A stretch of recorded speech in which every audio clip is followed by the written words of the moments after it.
Look, I'm proud to root for all Florida teams. I'm not sure I'd put my money on the Gators. But you never know, right? You never know. Who knows what will happen? We are really thrilled to be here with so many great physicians. These are all doctors who you're going to hear from who are very opposed to the proposed Constitutional Amendment 4 that's going to be on the ballot when you go to vote. And what I tell people is, when these things show up on the ballot like this that are funded by special interest groups, and both Amendments 3 and 4 are that, with tens of millions of dollars that have poured in from out of state, your default should be no, right? That should be the default. They should really have to convince you why doing what they're spending tens of millions of dollars is somehow good to amend on the Constitution. And these are things you don't get a mulligan on. Once it's in the Constitution, there really is no going back. I mean, practically speaking, you're not going to be able to fix any problems that will inevitably come out when you have these types of things. And so just seeing it from that perspective, just as a voter, I'm always very skeptical when they're trying to shove this stuff down your throat, spend all this money telling you all this. And so that's just generally speaking how you do it. Amendment 4 should be even more cause for skepticism, because if you read it, they don't define any of the terms that they're using in the amendment. And that's by design, because if you think about it, if you're going to do we should all agree on what the hell we're voting on, and nobody can agree on what you're voting on.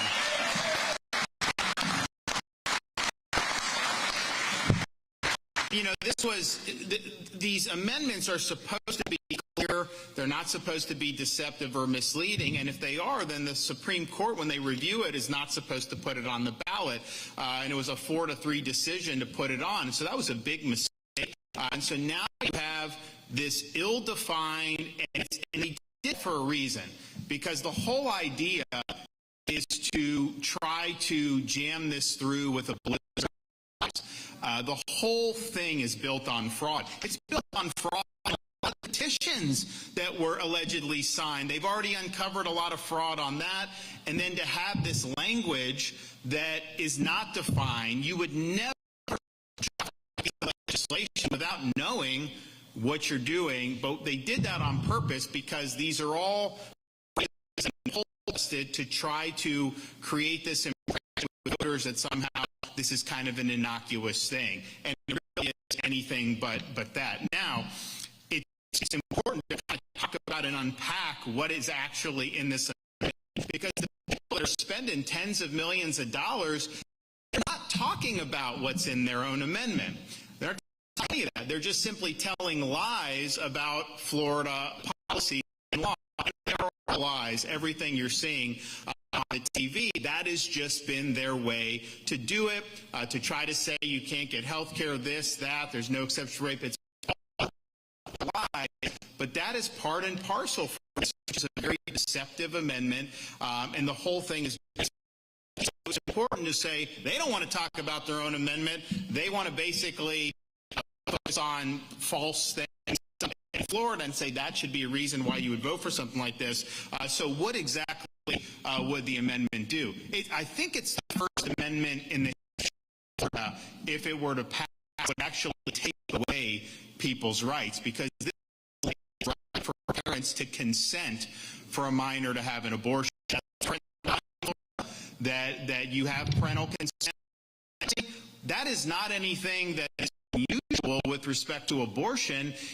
You can't prescribe a physician, you can't prescribe a Tylenol to a minor without the parents' consent. Anything that you would do, you would get the parents' consent. And I think most parents, that's how it should be. If a parent finds out they're getting sniffed up without even knowing or consenting, that's not acceptable. Now, there's bait and switch on this provision too, because what it says on the ballot was there's nothing in the amendment that will prohibit notification of parents about a minor having an abortion.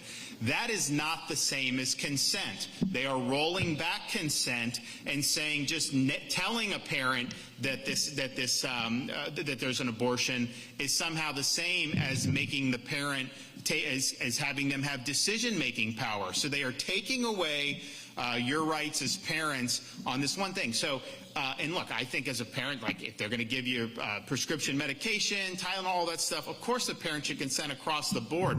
How is it appropriate that you would take parental consent away from abortion, which is a very serious thing to be happening, and take that away from parents? And so that is wrong, but it takes away rights of parents. And in Florida, we've worked hard to support the rights of parents across the board, on education, on all these different things that are so important.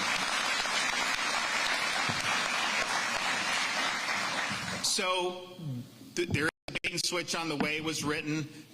Notification is not consent, and you will absolutely have minors that undergo abortion without the parents consenting to it if this amendment passes, and that obviously is not good for parents.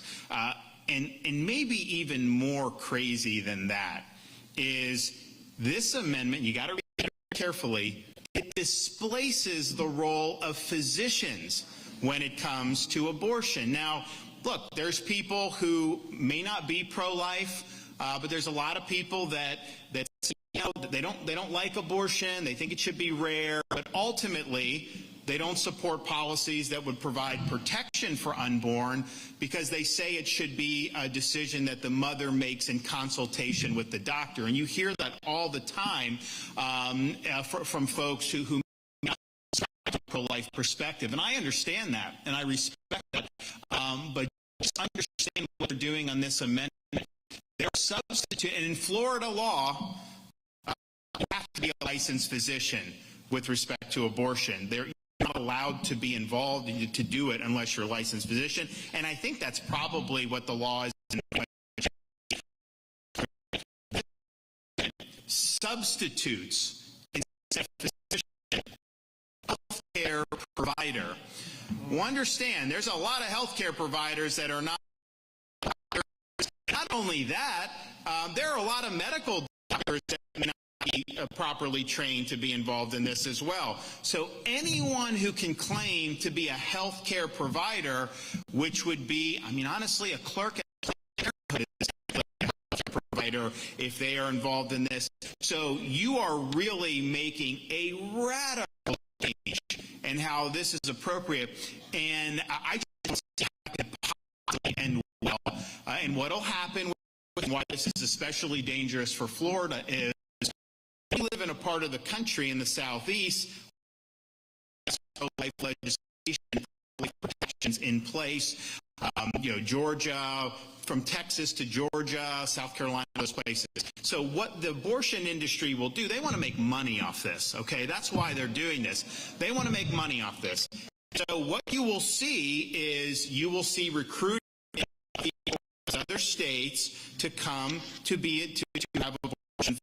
You're going to have some of these clinics that pop up which are not going to have the type of safety and regulatory that is required under current Florida law, and you will have non-physicians that are going to be leading this charge. So why would you want to displace the role of a doctor, a trained doctor, in this? That is a crazy change.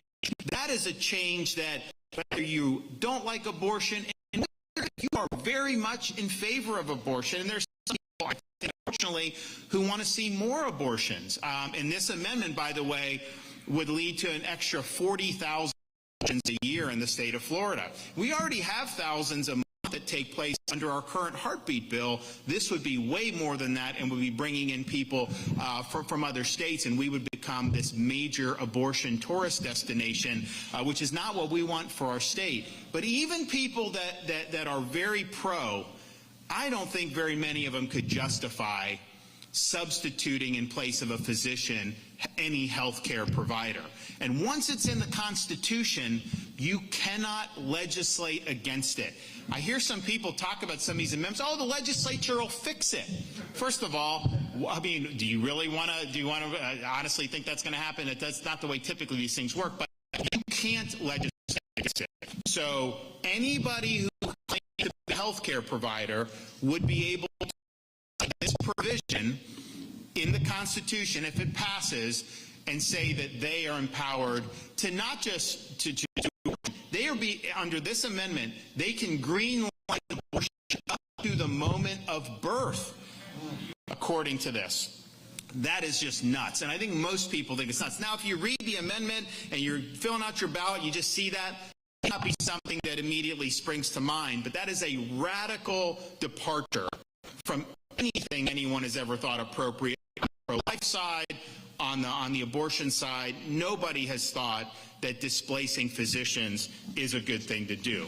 The other thing this amendment would ultimately lead to is a hit against taxpayers. Doesn't say anything about tax dollars per se in the amendment, but what happened in Michigan, the same groups that passed a somewhat similar amendment there, after it was enacted, they went into court and they sued and said it violates the Constitution not to have taxpayers funding it. Therefore, they're entitled to have taxpayers fund the abortions. And you know what? Those groups will do the exact same thing here in the state of Florida. And all they got to do is find a left-wing judge to agree with them. So that will happen. This will likely lead to taxpayer funding. Again, there's people that are pro-life, there's people that are not. I don't think very many people think this is appropriate for taxpayers to be funding it. You have a 0% chance of that happening if Amendment 4 fails. If it passes, you're actually going to see that push run the courts where they are going to demand that taxpayers fund these abortions. And again, these abortions can go all the way up to the moment of birth the way this amendment is written. You also like viability. They don't define viability. They say nothing can prohibit, restrict, delay, which basically wipes off all these pro-life practices. It's not just about gestational limits, like when there's a heartbeat, you protect the unborn. There's so many other things that go into creating a culture of life, to have safety, to have all these different things. Those would all be wiped away, but they don't define. And what does that mean? A lot of people don't. The way they would do it, and the way the people proposing this would do it, and they will litigate in court on this, they think it's basically past 6 months. So you'd be able, if this passed, to have 6 months in the womb, fully formed baby, heartbeat, can feel pain, sucking its thumb. You see it on the ultrasound. You see the face. And that would be able to be snuffed out for no reason whatsoever.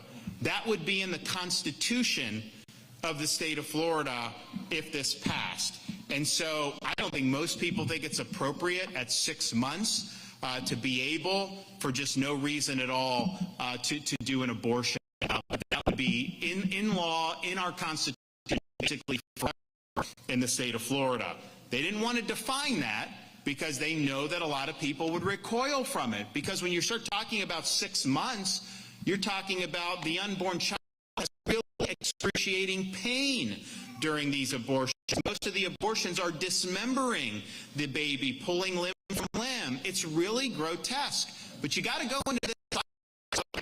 If you're someone that's going to vote, just know what you're voting for. It may not be comfortable to hear. People want to kind of just avert their eyes. But when you start talking about putting something in the Constitution, I think people should know the truth about what is at stake here.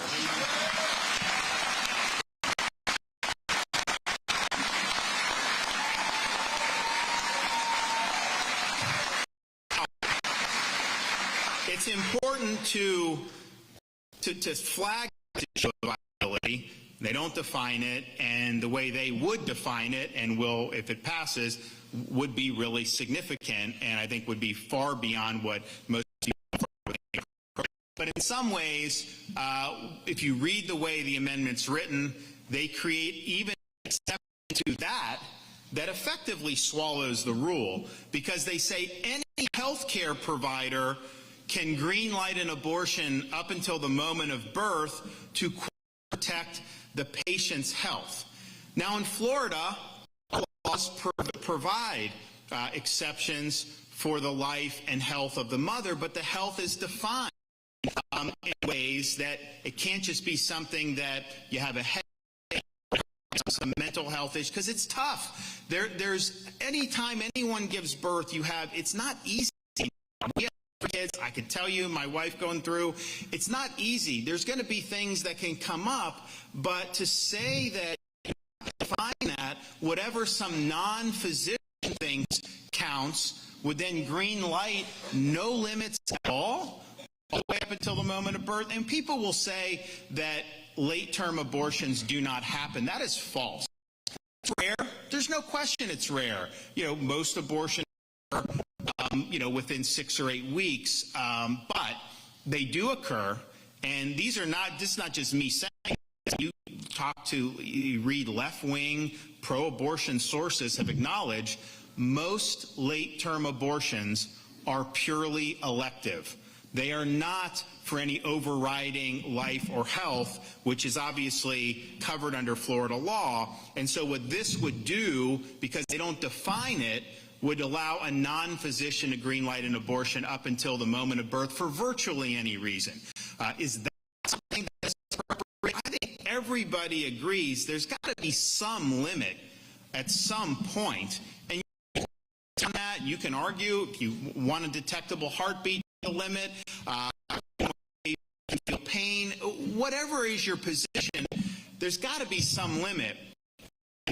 For the way it's deceptively crafted would effectively mean no limits, and there'd be no way to enforce any limits, and that would make Florida one of the most extreme abortion jurisdictions, not just in America, but anywhere in the civilized world. That's not something that we would want to see.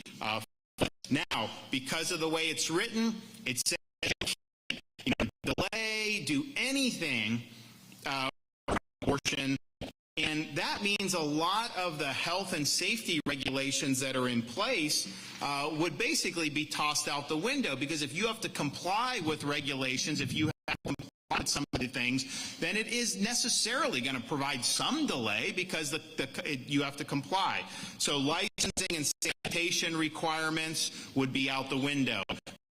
Admitting privileges and proximity requirements for abortions to be performed near a hospital and admitted physicians so that immediate life-saving treatment can be performed if something goes wrong would be out the window. Medical screening requirements, waiting periods, in-person counseling, informed consent literature, all of these things that are in place to support the health and safety of both the mother and the unborn child would be off the table. And I think what may happen is that in Florida, if a baby survives an abortion, there's a responsibility to provide life-saving care for the baby, and that's how it should be.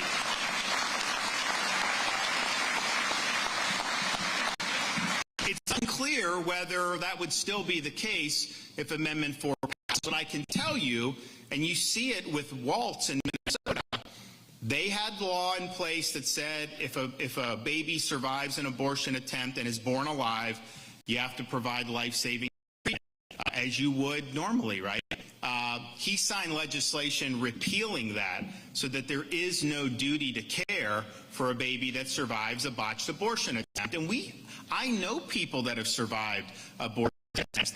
They've lived to talk about it, to just say you're not going to do anything. So it's really, really nuts that we would even be having that discussion. So that is what you're looking at.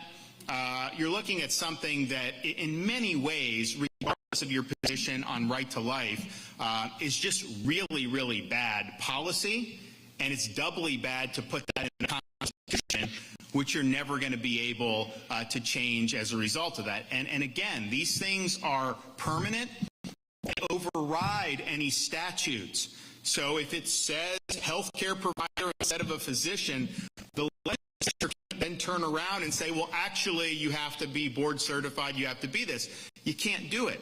Anyone that has an ability to be a healthcare provider would be able to do the abortion until birth. That's obviously not something that's good. The people that wrote this and are spending tens of millions of dollars know all that. They know it. They don't want to talk about any of it because they know a lot of people will recognize that that is way, way beyond what even people that are not pro-life would consider reasonable. They know that. So what are they doing? They're basically just spending tens of millions of dollars on ads that are lying about Florida's protections for human life.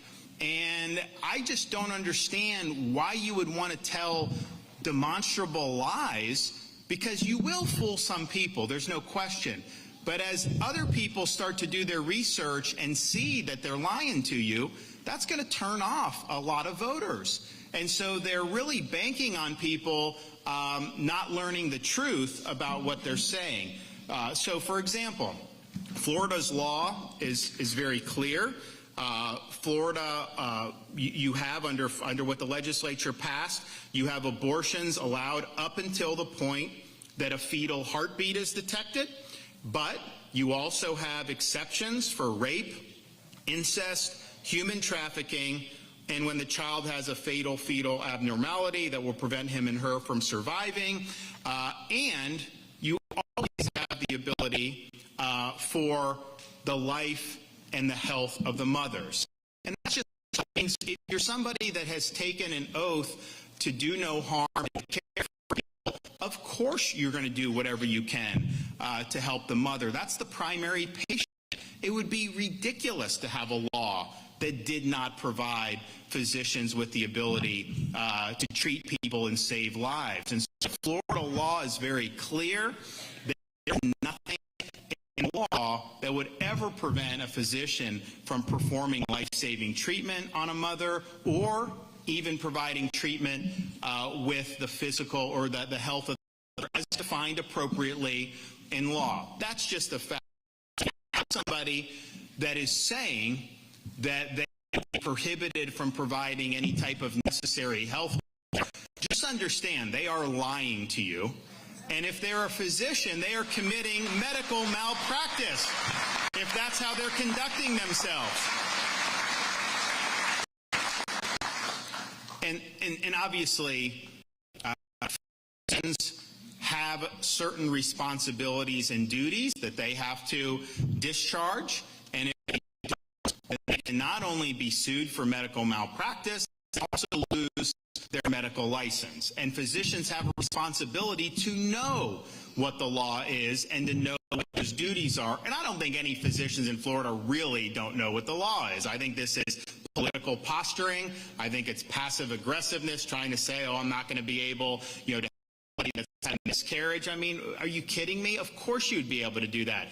So that's what the law is, and any insinuation that they've made on that side somehow, mothers would be held liable regarding abortion, not true in the state of Florida. I don't think it's true. It's certainly not true here in the state of Florida. So the law, you can look it up. I mean, we have some of the legislators here tell you some of those exceptions. There were people on the pro-life side who didn't necessarily like that.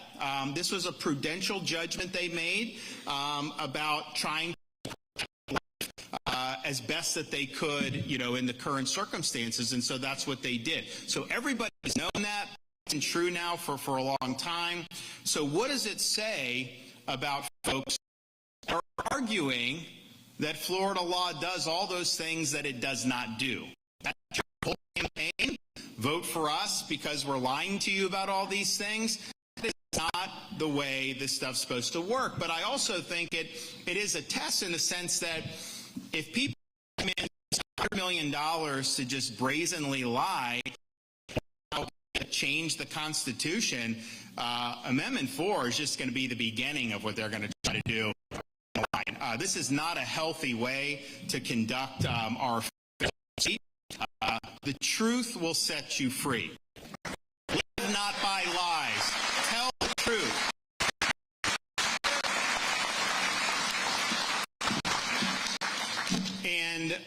happy that we have a lot of physicians who are willing to tell the truth about this. You're going to hear from a number of them right now. It's important to just be honest, and we should have honest debates about things. There's anything the legislature does is always up for debate. You can elect new people, you can change the policy you want. That's what it means to live under a constitutional republic.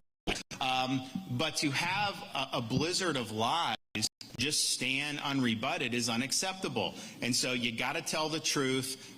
We're happy to do what we can do to tell the truth. But I think when you hear from some of the physicians, they tell the truth about what this particular proposed amendment for. And remember, the default should always be on these amendments. Are funded by the special interest. Make sure they convince you that this is something that should permanently be a part of the state of Florida forever. And I think most people do not want to strip parents of their rights forever.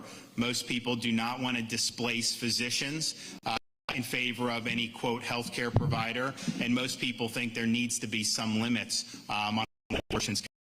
So if you believe that, then it's obvious that you should vote no on Amendment 4. Okay, we're going to hear from some of our folks. So we have Kathy Altman. Dr. Altman, go ahead.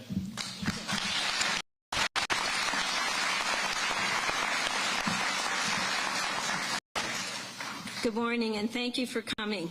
Governor DeSantis, thank you for what you've done for Florida. Sure.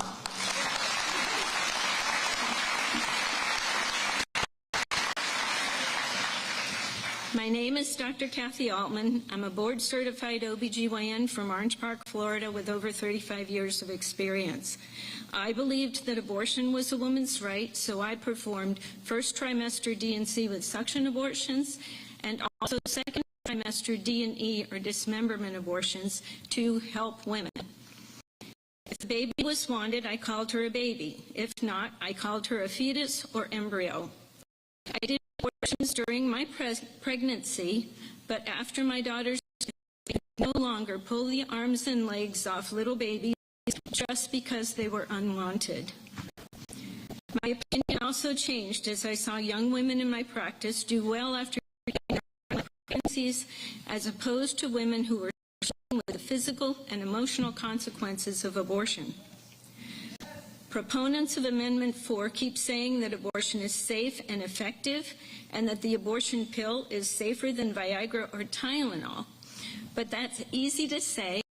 Only 28 states report abortion complications to the CDC, and 4 states, including California, one of the biggest abortion providers, do not report abortion data to the CDC. As the lead author on the paper, Deaths and Severe Adverse Events After the Use of Mifepristone as an Abortion Patient from September 2000 to February 2019, I understand the severity of the complications from the abortion pill. We found that the reporting of complications abruptly stopped once the FDA stopped requiring prescribers to report abortion pill complications other than death. Studies from Finland, where meticulous records are kept, report much higher complication rates than those quoted by abortion advocates. They also documented that 38.5% of medication abortions in the second trimester required surgical completion. It's important for you to hear the complications of abortion. They include hemorrhage, infection, sepsis, injury to internal organs, including laceration of the cervix, perforation of the uterus, and injury to the bowel and bladder, uterine rupture, amniotic fluid embolus, pulmonary embolus, coagulopathy, missed ectopic pregnancy, which can result in rupture and death, retained products of conception, ongoing pregnancy, health issues, the need for surgery to remove retained products of conception, exploratory surgery to repair damage to internal organs, infertility, history of hemorrhage, and death.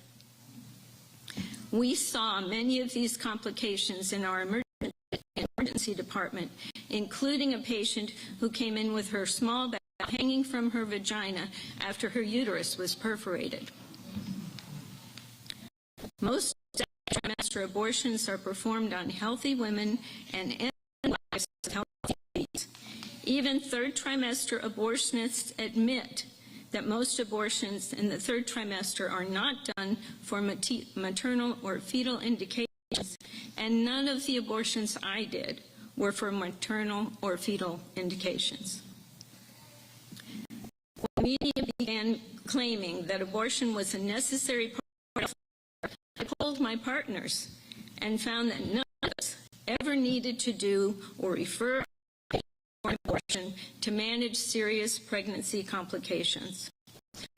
We had to deliver our patient early, and the baby may not have survived, but we knew it was not an abortion because it was not our intent to kill the baby, and we did everything to help the baby survive.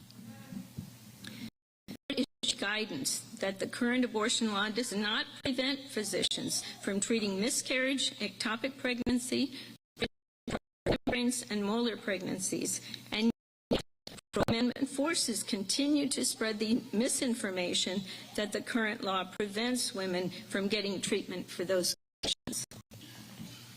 By failing to define terms such as health and healthcare provider, Amendment 4 will codify the right to abortion for all 9 months for basically any reason on the recommendation of an undefined healthcare provider, not a doctor.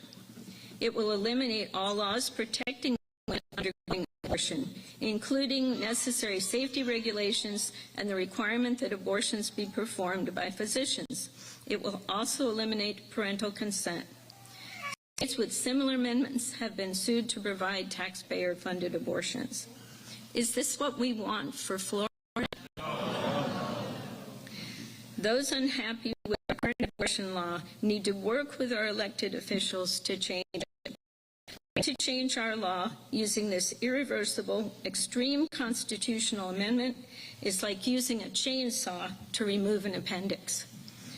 The unintended consequences will be catastrophic. Pro-life or pro-choice, vote no on Amendment 4.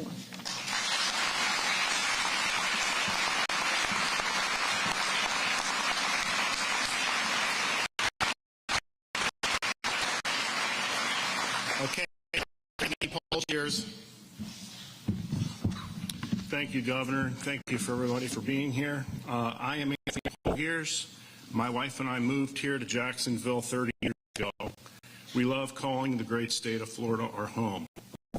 I'm a husband, a father, a grandfather, and a board-certified pediatrician and board-certified pediatric emergency medicine specialist. I have 30 years of experience evaluating and caring for children at a busy pediatric emergency department, pediatric trauma center right here in Jacksonville. I want to shout out real quick to the students that are here. Don't be afraid of talking about this issue at school. Do not be afraid. Young adults as well, with your peers, educate yourselves about our current law, which in my opinion is a really good law. If you're going to have abortion in your state, this is the law you have, and you don't want to get rid of it. But on the other hand, you need to talk about this. In 1973, I was in 5th grade. We debated Roe v. Wade. We were students debating Roe v. Wade. So, I mean, I encourage you, bring it up to your teachers, encourage your fellow students to talk about this issue. For some reason, we have a veil that we've kind of placed over abortion, and we need to talk about it. We need to talk about it. And especially when it comes to this amendment, we're going into the home stretch here, and we need to really unveil what this amendment means. So I have personal experience that every children are evaluated and treated in emergency departments across Florida. Countless more are having life-saving surgical and or medical procedures. In all of these cases, informed decisions are being made by parents in conjunction with the child's physician as to what is the best course of action in the care of their child. Parental consent prior to moving forward with any evaluation or care or procedure on a minor. In all of these cases, As a pediatric emergency medicine physician, it's the knowledge that the best possible and safest results from any childhood treatment regimen, medical, surgical procedure is when the parent is fully informed by the physician. And when that parent is actively involved and is fully aware of any and all complications from that procedure or treatment regimen, especially complications. It's the parents who are the ones who will be caring for the child in their home procedures. And when you think about it, it just makes sense. It's just common sense. To do anything else, we call it bad medicine. If Amendment 4 passes, there is a procedure that will no longer have questions from or require input from a parent, no longer require parental informed consent, no longer require a parent to listen to the pros and cons. No longer will a parent be sitting down with the physician prior to proceeding with this procedure to determine what is in the best interest of their minor daughter. That one procedure will be their daughter's abortion. Mark my words, and please listen carefully. Amendment 4, if passed, will eliminate parental consent for minors. Now let's let that just sink in for 1 minute.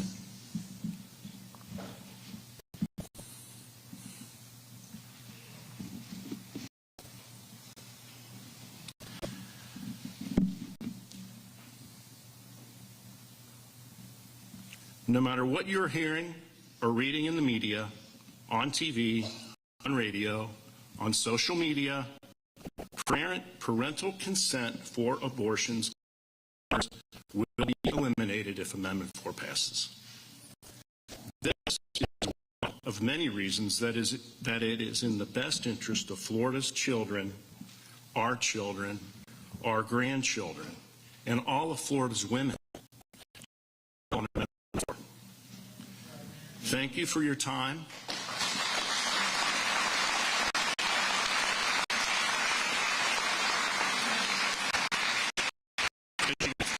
As you can tell, I'm a little nervous. I'd rather be like having a patient laying in front of me trying to die, you know. Thank you for your time and attention. And really, on behalf of those children I'm talking about, thank you for voting no on Amendment 4. Amen.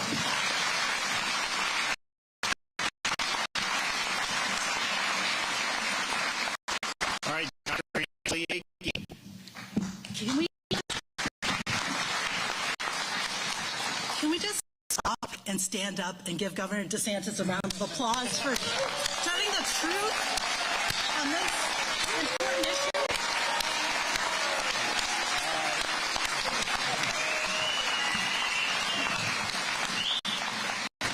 And you have done for women, children, and families in the state of Florida.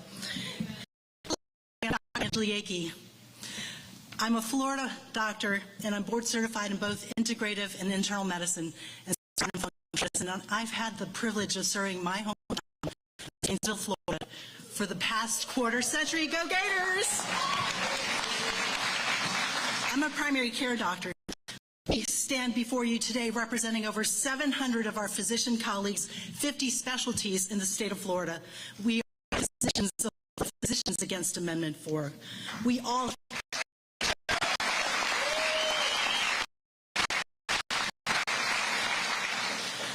all share grave concerns about this constitutional amendment and the dangers it presents to our women, children, and families. And we make sure the public, you, the public, is aware of these dangers and make an informed decision when you cast your vote.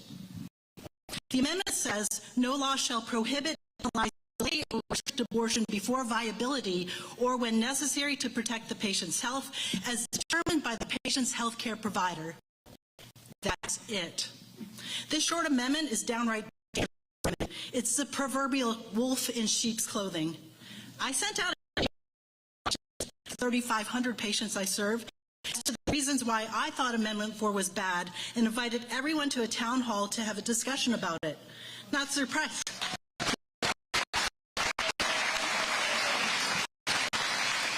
We need to talk about these issues in a way. We need dialogue. Not surprisingly, we had mixed responses, but the one thing that stood out was an almost universal misunderstanding of what the amendment really means. One patient explained that about 30 years ago, she was told by her doctor that she had a non-viable pregnancy at 18 weeks. The baby was going to survive. And so she induced delivery or an abortion. She was believed to have an abortion and did not want other women in 2024 in her situation to have to travel to another state that she had. Therefore, she told me she was going to vote yes on Amendment 4. First, actually one of the exceptions to the current Heartbeat Protection Act, specifically fatal fetal abnormality. The other exception is for the mother, rape, incest, and sex trafficking. And under the current Florida law, she had the option to have the induced delivery that she had had. Secondly, she had also expressed how she believed these decisions need to be between the patient and her doctor. I explained that Amendment 4 would actually eliminate the mandatory participation of the doctor and replace us with a healthcare provider who is not defined. So elimination of the mandatory participation of a doctor, an MD or DO, in an abortion is the first of 4 reasons that are standing against Amendment 4. It would destroy the doctor-patient relationship. Women deserve a doctor as Florida's law fire, not only for complicated pregnancies, but especially for second and third trimester abortions, which Dr. Altman explained. These are high-risk surgeries and would be allowed under. In other states, they specify who these healthcare providers are. PA, nurse practitioner, nurse midwife. But here in Florida, our statutes don't specify who falls under this definition. Even people who aren't licensed in our field, perhaps at all, could provide an abortion. Would you trust anybody with a high-risk procedure? No. Are standing against Amendment 4 is that it would eliminate parental consent, as Dr. explained, replacing it with parental notification. The positions are standing against Amendment 4 is that it has a major loophole that would allow for high-risk which are painful and dangerous. While at first glance, it may seem that the language might only allow abortions until viability, 6 months, the truth is there are broad exceptions for the undefined term patient's health that would allow abortions to term 40 weeks for practically any reason at all. The fourth reason we physicians are standing against Amendment 4 is that because if it passes, it would cement abortion for any reason into our state's constitution and supersede all existing state abortion-related health and safety laws and regulations. The current law was obtained through the legislative process. It's clear that there might still be disagreement about the specifics of these laws, but the right way to fix it is to go back through the legislative process. Yes, Representative, yes. Representative. Not enshrine something this extreme into our state's founding documents.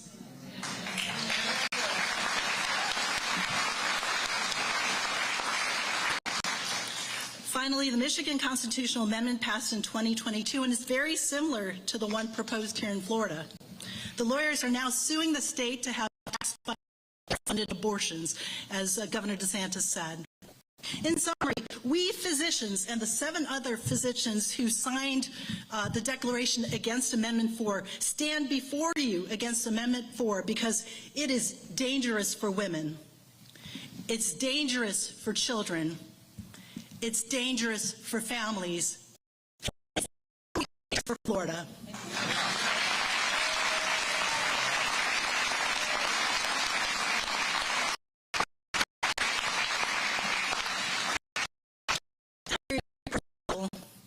After 31 years of medical practice, having had the tremendous privilege of caring for thousands of women, their deepest secrets, their bare hearts with me that they deeply regret and have deep sorrow about how they had abortion, I have never had one woman regret having kept her baby.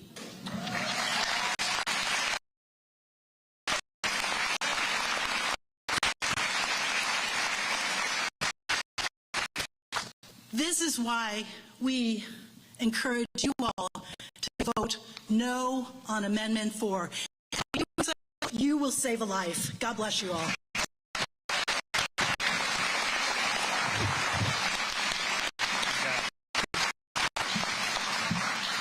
Okay, now Dr. Rebecca Peck.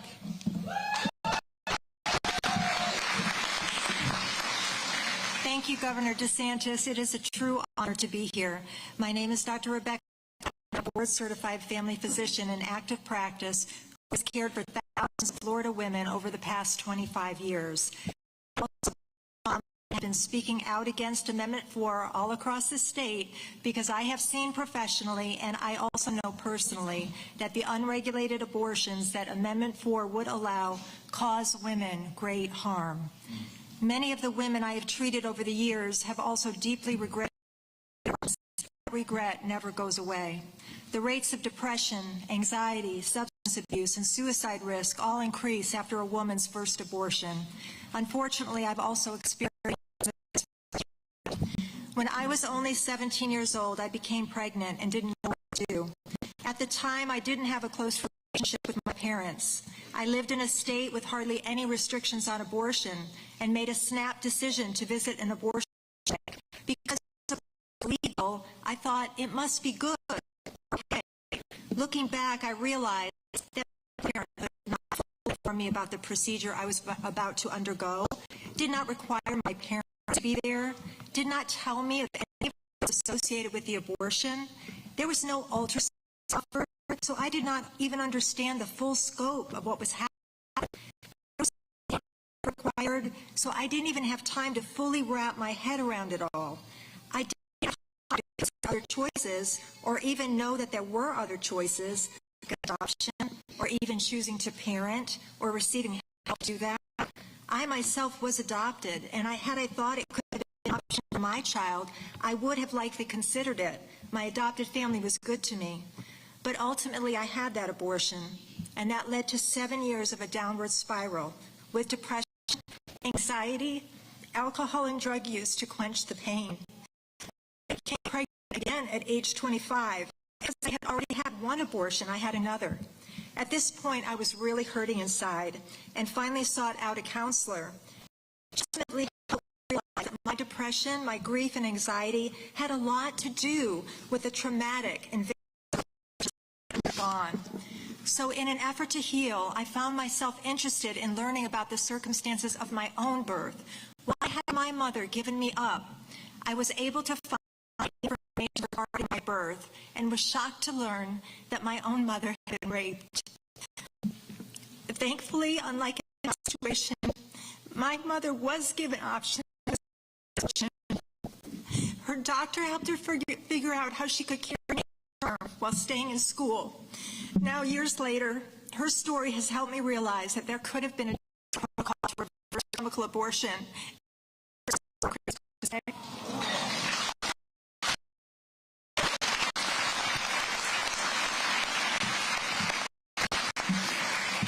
Thankfully, Governor DeSantis has dedicated over $250 million to women use options other than abortion, like the ones I under our state's current laws. As the other speakers have said, no matter what you may be hearing from activists on TV about Amendment 4, Florida's current laws have exceptions for abortion when women have been raped, are victims of incest, or whose life is threatened during pregnancy. For all these reasons, as a physician, a post-abortive woman, I have a message for Floridians this November 5th on Amendment 4. If Amendment 4 were added to our Constitution, it would mean more women are coerced into abortion. It would put women in danger by allowing non-doctors ones carrying out these procedures. We physicians stand providing these women with excellent care, the care they deserve. It won't be good for women, it won't be good for Florida. Thank you very much.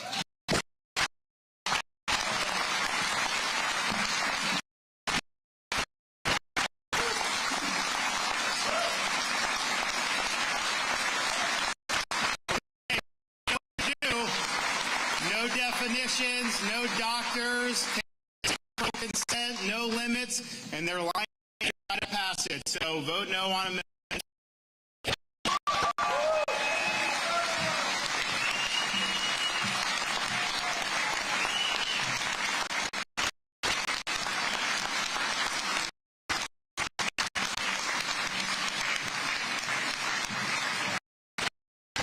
Governor, for giving us the great words of wisdom about the secret, for how deceptive it is. And we are